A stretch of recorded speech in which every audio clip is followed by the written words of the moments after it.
Nagaan keenya kabajaa bakka jirtanitti hunduma keessaniif haa baay'atu. Akkam jirtu daawwattoota Kiristaan Miidiyaa. Yeroo kanatti immoo oduuwwan wayitaawaa yeroo kana qabannee dhiyaannetti jira. Turtiin keessan wajjiniin haa ta'u yuutuubii kanaaf haaraa kan taatan yeroo jalqabaaf gara yuutuubii kanaa kan dhuftan sabskiraayib kan jedhu akkasuma mallattoo bilbilaa sana tuquun dagatina. Kana gochuu keessaniin odeeffannoowwan wayitaawaa nuyi gadhiifnu akka isin dhaqqaban taasiftu jechuudha. Daawwattoota keenya oduu keenya har'aatiin Phaaphaasiin Afrikaa Kibbaa Desmond Tutu waggaa 90ffaa isaaniitiin addunyaa kanarraa boqotan. Phaaphaasiin kun nama badhaasa Noobeelii bara 1984 fudhatanidha. Waa'ee Phaaphaasii kanaas kan isinii qoonnu ni ta'a. Lammata irratti kan nu ilaallu waldaan Kaatolikii Roomaatti jechuudha. Vaatikaanitti kan argamtu. Phaaphaasiin Vaatikaan Pope Francis jechuudha. Biyyoonni Itoophiyaa, Yuukireen, Sooriyaa, Iraaq, Yemenii fi biyyoonni biroo rakkina waraanaa keessa jiran akkasuma lolli Filisxeemii fi Israa'el gidduu jiru akka hiikamuuf ni hojjanna. Baga dhaloota gooftaa keenya Yesuus Kiristoosiin isin ga'e baga gammaddan. Guyyaa kanatti kan isin sodaachuu qabdan gooftaa Yesuus Kiristoos qofaa ta'uu qaba jechuudhaan dubbatanis jiru. Daawwattoota keenya odeessa keenya xumuraa har'a isin qoonnuun Ruusiyaatti Phaaphaasiin beekamaan ijoollee 70 guddifachaa turan ijoollee gudeedan jedhamuudhaan murtiin waggaa 21 isaanitti murtaa'etu jira.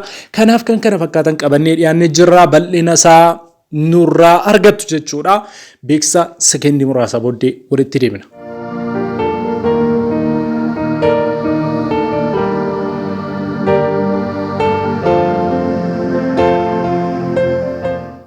Deebinee dhufneerra daawwattoota keenya odeessa keenya jalqabaatiin gara Afrikaa Kibbaatti kan nuyi imallu. Phaaphaasiin Afrikaa Kibbaa beekamaa Desmond Tutu waggaa 90ffaa isaaniitti du'aan biyya lafaa kanarraa boqotan. Desmond Tutu badhaasa Noobeelii kan fudhatanii fi sirni apartaayidii akka kufuuf gahee guddaa kan taphatanidhas jechuudhaan Raamaafoozaa dubbatanii jiru. Bara 1984 badhaasa Noobeelii kan fudhatan yoo ta'u kiristaanummaan amantii fi hojii malee duwwaadha jechuudhaan nama barsiisaa turanis jedhamaniiru. Ilma hiyyeessaa sadarkaa addunyaatti ol ba'eedha kan jedhan Desmond Tutu abbaan isaanii alkoolii dhugee galee haadha warraa isaanii reebaa akka turan yookaan haadha Desmond Tutu reebaa akka turan beekameetu jira. Garuu kanuma keessaa barataa cimaa akka isaan turan yeroo ijoollummaa isaanii jechuudha.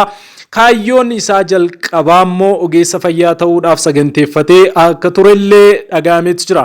Tuqaa kanas galmaan ga'uudhaaf baasii barnootaa sana kaffalachuu wanta dadhabeef gara barsiisummaattis gore. Achis takka hojjetee mana barumsaa macaafa qulqulluu dhaqe. Achittis baay'ee milkaa'ee maasterii isaa gara biyya Ingiliziitti fudhachuudhaaf deeme. Isas erga xumuree booddee ammas barsiisa macaafa qulqulluu taa'ee hojjechuu jalqabe. Sadarkaa Afrikaattis akka namoonni hedduun carraa argatanii macaafa qulqulluu barataniifis gargaareera. Tajaajila isaa keessatti wanti lama sadarkaa addunyaatti kan isaan beeksisan jiru. Tokkoffaa irratti sirna apartaayidii mormuu isaaniiti. Lammaffaan dhiifama malee guyyaan borii hin jiru jechuudhaan beekamu. Erga Maandeellaan pirezidaantii ta'e booda namoota dararaa jajjabaa dhala namaa irraan gahan akkam goona kan jedhu gaaffii cimaa ture. Maandeellaan warra na hidhaniif dhiifaman godha jedhe. Lubi Desmond Tutus amantiif dhiifama jechuudhaan egaa Maandeellaa wajjin ta'ee jechuudha namoota yakka isaan irratti taasisaa turan kanaaf dhiifamni akka ta'u godhaniiru. Innis yakkamtoonni yakka isaaniitiif dubbatanii dhiifama gaafatanii karaa seera qabeessaa garuu murtiin itti murtaa'e sana booda dhiifama gaafatanii akka gad dhiifaman gochuu irratti hojii guddaa hojjetaniiru. Hojii ulfaataa kanas fiixaan baasaniiru. Badhaasa Noobeelii nagaas kan isaan badhaafaman akka ta'e beekameetu jira. Lubni kun waggaa 90ffaa isaaniitti guyyaa dheengaddaa boqotan.